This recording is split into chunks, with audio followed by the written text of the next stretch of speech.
bayita ngo n'amagezi, abandi nabo ngo n'amadahigwa canke amanyobwa. Hari n'abayita amatembarubingo. Amazi afise amazina menshi kuko afise akamaro kenshi mu buzima bwacu bwa misi yose. Waruzi yuko ibice birenga 70 vy'umuntu bigizwe n'amazi?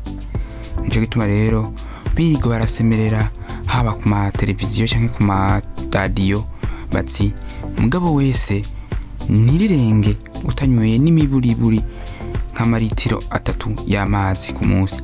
Hama nawe mugore ati ntirize rirenge utanyweye n'imiburiburi nk'amaritiro 2. Hama wowe kibondo nawe litiro irenga 1 y'amazi buri munsi. Nimba n'ubu utaranyurwa neza, kwikirana ino video.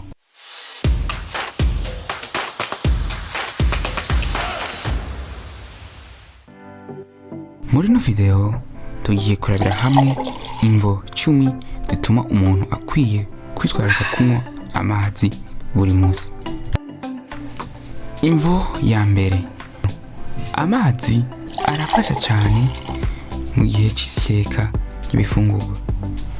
Kunywa igikombe cy'amazi iminota 30 imbere yo gufungura canke inyuma yo gufungura, haba mu gihe canke ku murango canke ku mugoroba, birafasha cyane kuko bituma umushishito mw'ibitango estoma witegura neza gukuramo ingaburo nziza mu bifungurwa umuntu aba yafunguye. Ikindi naco nuko iyo turiko turafungura, cyane iyo turiko turakinya ibifungurwa, turakoresha amate.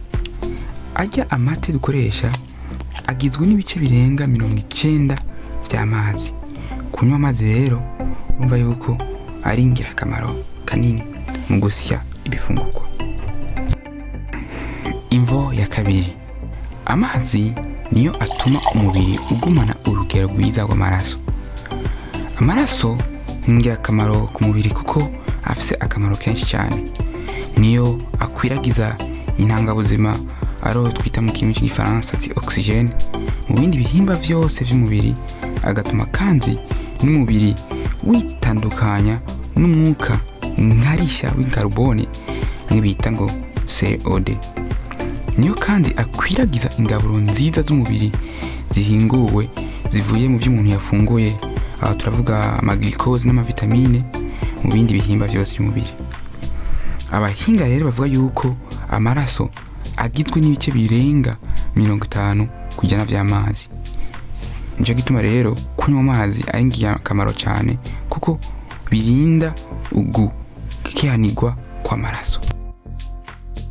Imvo ya gatatu, amazi arafasha amafyigo mu gusohora imyanda yayunguruye.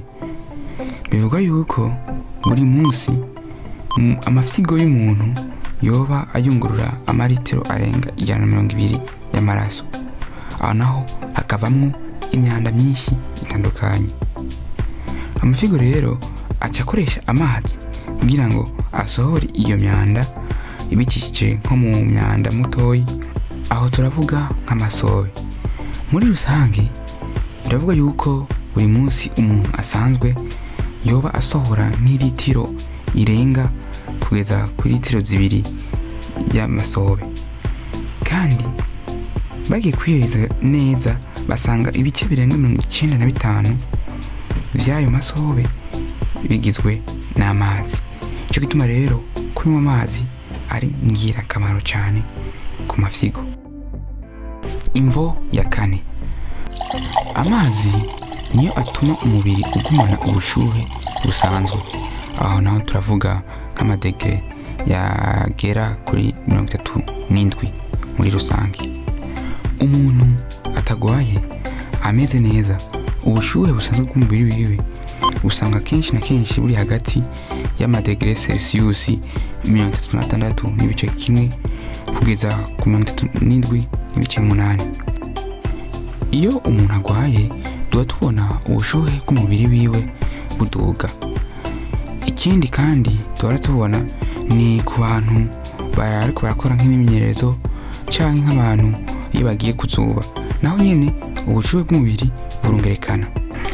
bica bituma rero abantu babira ivyuya. Bijya vyuya nimba utarubizi bigizwe n'ibice birenga 99% vy'amazi. Hambavu yuko bijya vyuya bisohora imyanda, birafasha kandi umubiri ugarukana ubushuhe bwawo busanzwe. Imvo ya gatanu, amazi atuma umuntu agumana akabiri keza. Urukoba rwacu bivugwa yuko rugizwe n'ibice birenga 70% by'amazi. Iyo umuntu akunda kunywa amazi, ivyo bituma utugingo fatiro twose tw'urukoba bimwe bitangwa amaserire tuguma twiyubura, bikaje bituma rero urukoba rwacu ruguma rusayangana neza. Nuko rero izo ni zimwe mu mvo za mbere zishobora gutuma umuntu yitwara kuza aranywa amazi. Nimba n'ubu ukididanirwa canke umengo nturanyurwa neza, nkuko nanavuze mu ntango hari imvo zirenga 10 kwikirana izindi mvo zikwikira muri indi video ngaha. Niho wakunze ino video shonda akamenyetso kavyerekana, hama ntibagire kugira ico uvuze mu commentaire no kwiyunga natwe ngaha nyene kwiriba ry'ubumenyi, eka no gukwiragiza ino video mu nshuti no mu bagenzi.